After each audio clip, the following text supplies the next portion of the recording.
चैतन्य चैतन्य चैतन्य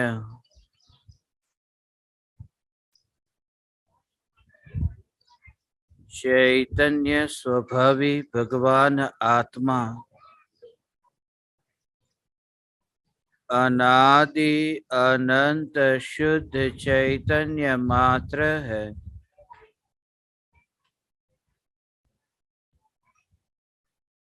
ज्ञान मात्र है।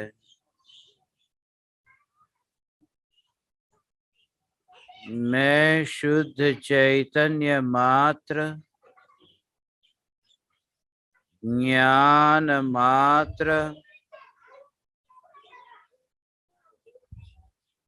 परिपूर्ण ज्ञायक देव हूँ।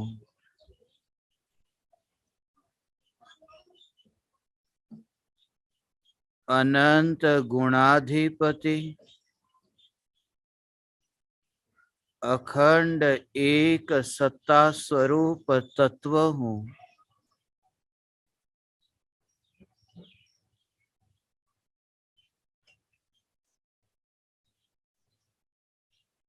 जो स्वयं सिद्ध चैतन्य सत्ता है, जो सिद्धि की भी गुलाम नहीं है, सिद्धि के कारण भी जिसका अस्तित्व नहीं है, ऐसा त्रिकाल परम स्वयं सिद्ध चैतन्य परमात्मा मैं हूँ।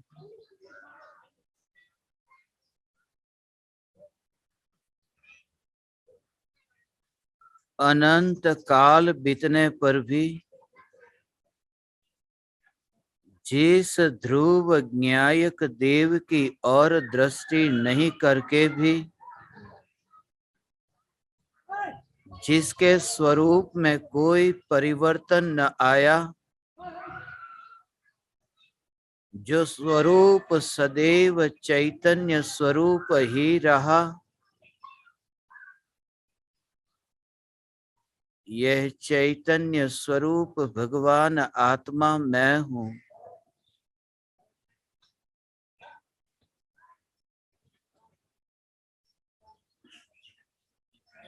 जग में जैसे अनंत परमाणु है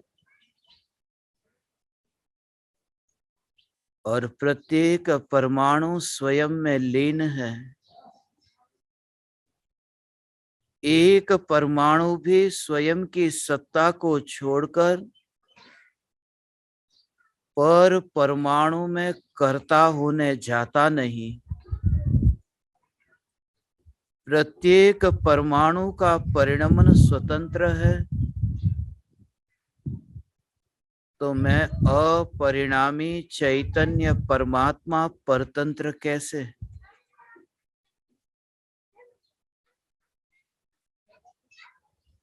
मैं देह के आधार से टिकने वाला तत्व नहीं।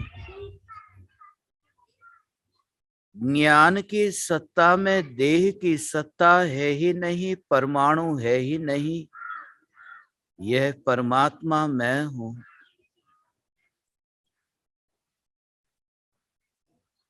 ज्ञान में अत्यंत विकास हो और कषाय का विनाश हो, फिर भी जिस ध्रुव सत्ता में विकास भी नहीं और विनाश भी नहीं, यह ध्रुव सत्ता ही मैं हूँ।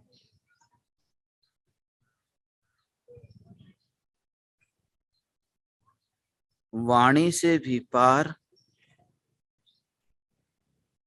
वर्तन से भी पार, विकल्पों से पार, वृत्तियों से पार,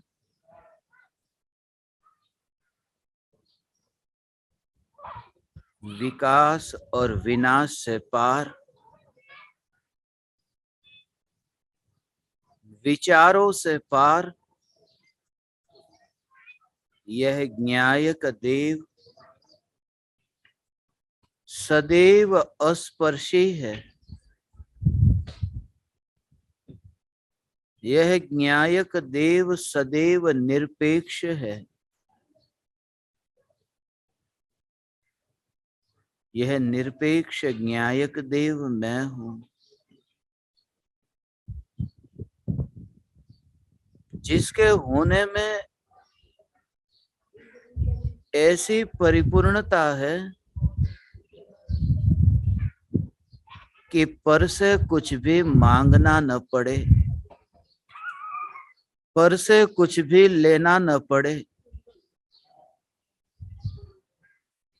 स्वयं के पास इतना कुछ कम नहीं कि पराये से कुछ लेना पड़े, पराये से कुछ भी लेना पड़े। परमात्मा को पर से भीख मांगनी पड़े तो वह परमात्मा कैसा? परमात्मा भी यदि पर का गुलाम हो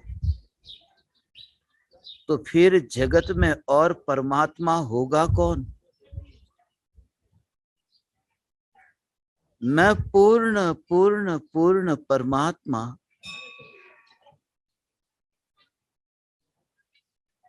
जो पर्याय में परमात्मा होगा वह भी मैं नहीं। आज मैं संसारी हूं और कल मैं मोक्ष में जाऊंगा। आज मैं पापी हूं और मैं कल परमात्मा होऊंगा। यही तो पर्याय दृष्टि है। मैं त्रिकाल परमात्म स्वरूप ज्ञायक देव हूं। मैं वर्तमान में ही परमात्मा हूं। अनंत पर्याय जिसका दर्शन न करे, ऐसा भूतकाल का अनंत दुख का इतिहास है। आत्मा का ध्यान आत्मा की ओर न गया और जगत की ओर गया। आत्मा का उपयोग आत्मा में स्थिर न हुआ और जगत में भटकता रहा। फिर भी जिसके अनंत गुणों में से एक गुण भी कम न हुआ, घटा नहीं। यह परिपूर्ण परिपूर्ण परमात्मा मैं हूं।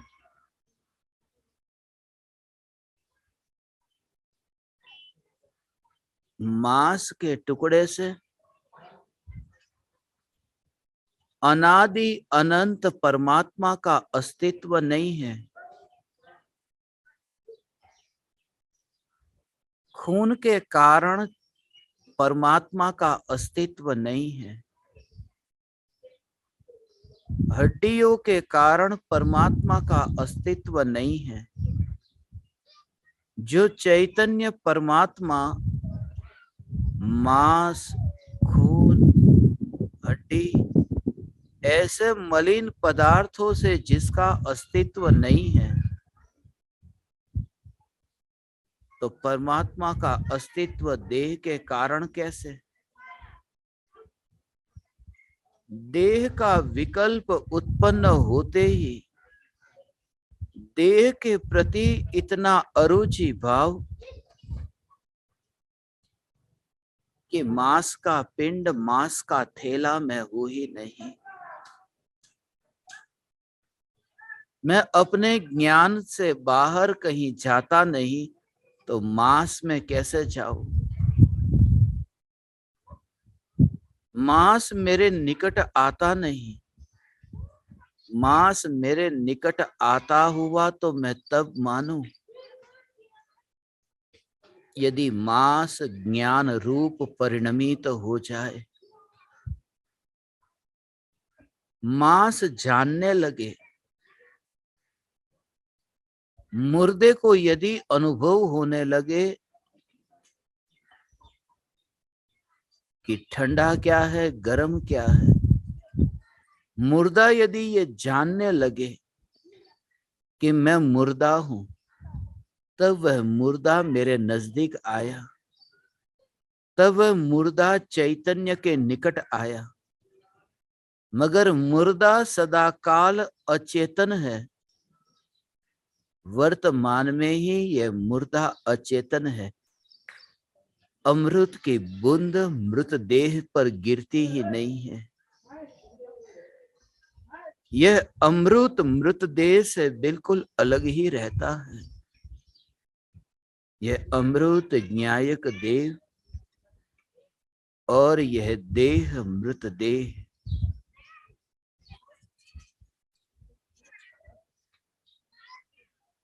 किन किन देह में मैं गया हुआ अपने को मानूं।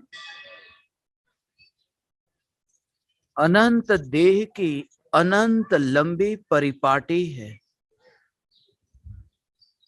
सत्ता एक है और देह में चली जाए तो अनंत खंड में खंडित हो जाए। अनंत खंडों में खंडित हो जाए तो वह टिके ही नहीं। मेरा अस्तित्व सदाकाल है। जिस अस्तित्व को काल के बदलने पर भी कोई फर्क न पड़े, सुबह हो, दोपहर हो, शाम हो, रात हो, काल चक्र का परिवर्तन हो, चौथा काल हो या पंचम काल हो, जिसे कोई लेना देना नहीं, ऐसी चैतन्य सत्ता मात्र, उत्सर्पिणी हो या अवसर्पिणी हो, जहां भूत वर्तमान और भविष्य के भेद का भी विकल्प नहीं, ऐसा भेद भी नहीं, वरना 3 टुकड़े में खंडित हो जाए। ऐसा विराट सत्तावान भगवान आत्मा में चंद वर्षों के देह में एकत्व होगा कैसे,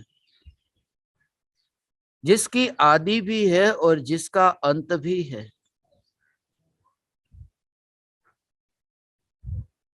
और मैं अनादि अनंत हूं।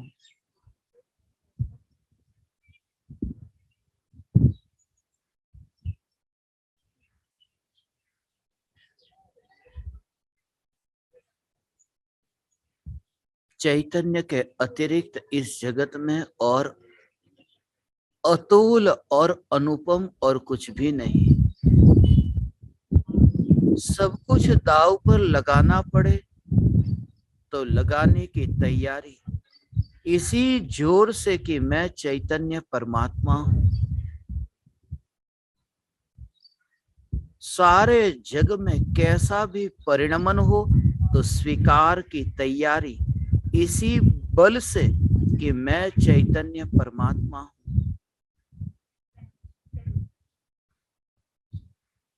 भूकंप आए, सुनामी आए, चक्रवात हो,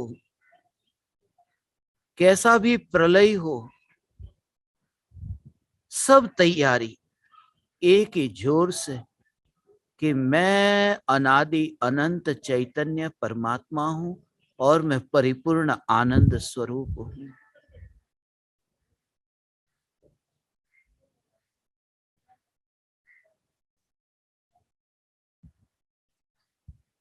एक देह का गुलाम नहीं बना। भूतकाल में अनंत अनंत देह की गुलामी हुई है।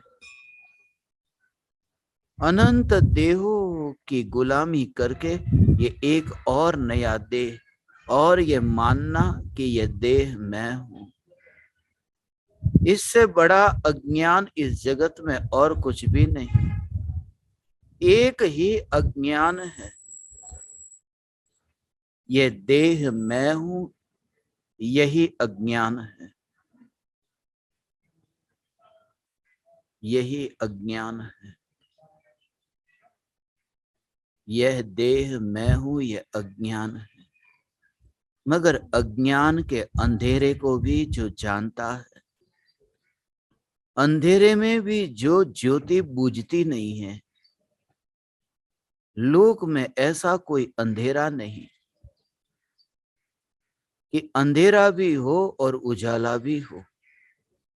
यहाँ अज्ञान का अंधेरा भी है और ज्ञान का प्रकाश भी है,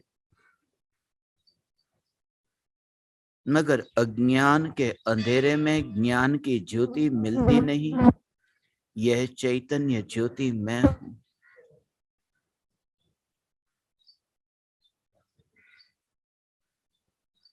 अपना वैभव अपने में समर्पित हो, यही न्यायक के प्रति अहोभाव है।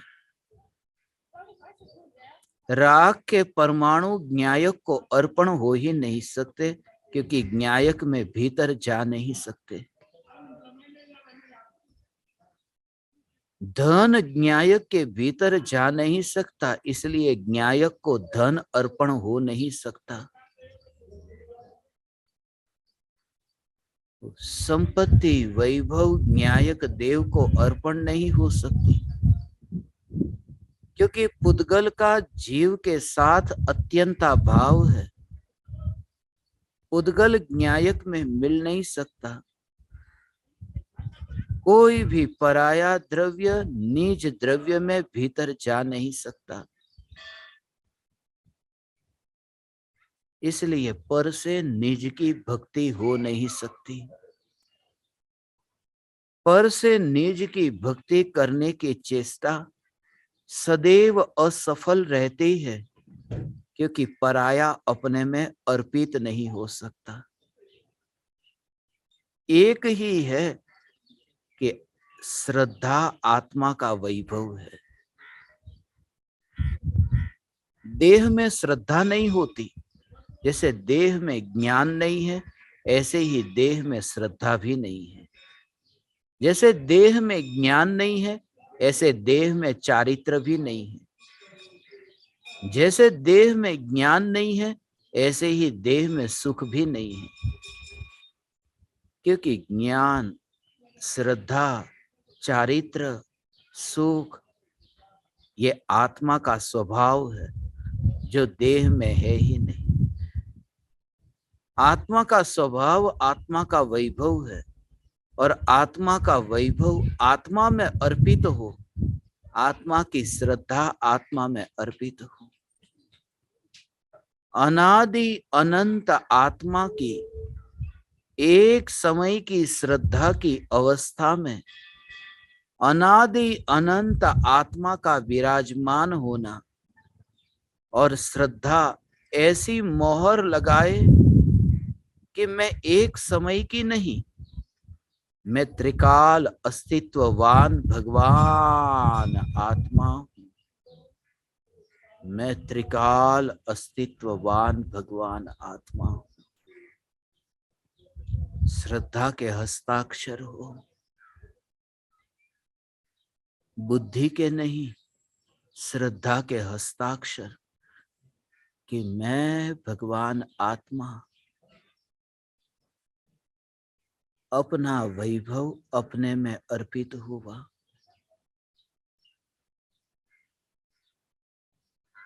निज वैभव निज में समर्पित हुआ। भगवान आत्मा की श्रद्धा, भगवान आत्मा की श्रद्धा भक्त होकर भगवान आत्मा में अर्पित हुई, झुकी, अपने में झुकी, और ऐसे झुकी कि अब वहां से उठती नहीं। पर परमात्मा के सामने झुकना ये तो हड्डी को टिकाना है, ये तो खोपड़ी को नीचे जमीन पर रगड़ना है।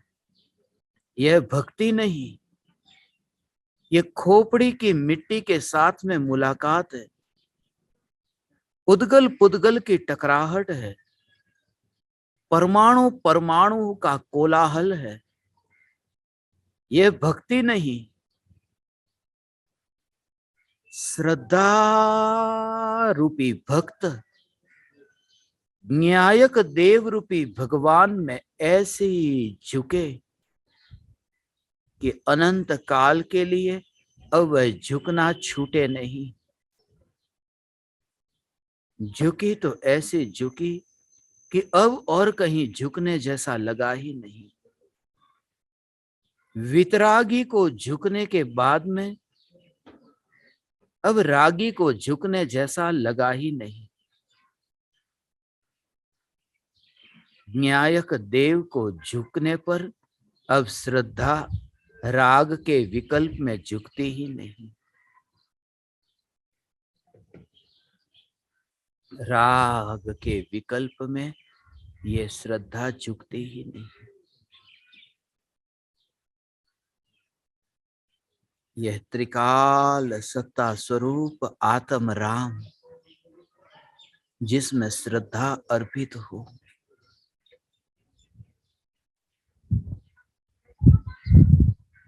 स्वयं का अस्तित्व सदाकाल टिकता हुआ श्रद्धा में दिखाई दे।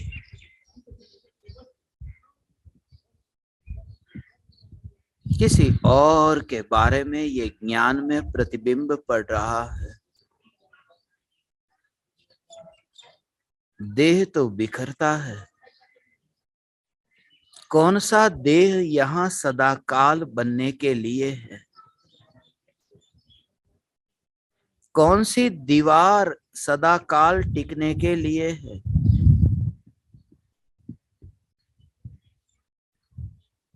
ये राख की दीवार बनी है बिखरने के लिए।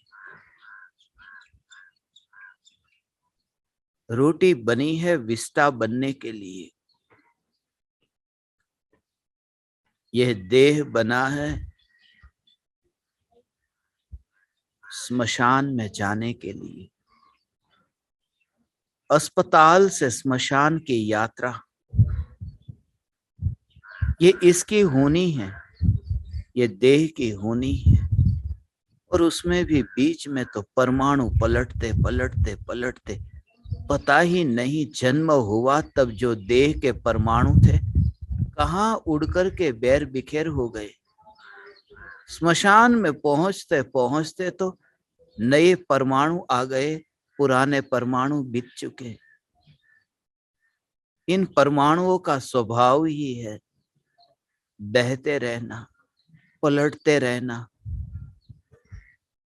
चिपकते रहना, बिछोड़ते रहना, आना और जाना, मगर ध्रुव सत्ता जिसमें न आना और जाना, यह सत्ता में सर्वस्व समर्पण।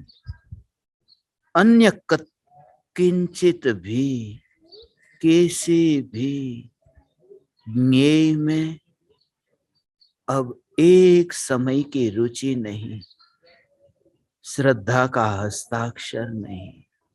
यह ज्ञायक देव ही मैं हूं। न्यायक न्यायक न्यायक देव, यह परम आत्म राम ही मैं हूं, जो श्रद्धा के भक्त को झुकाने की भी चेष्टा न करे।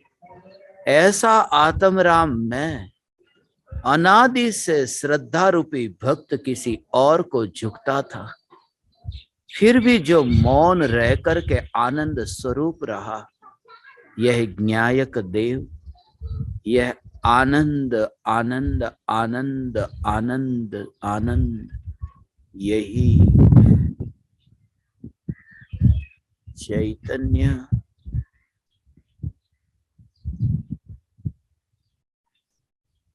चैतन्य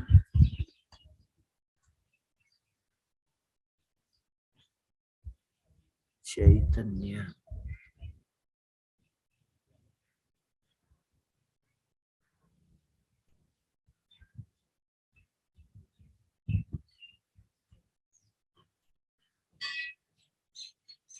ओ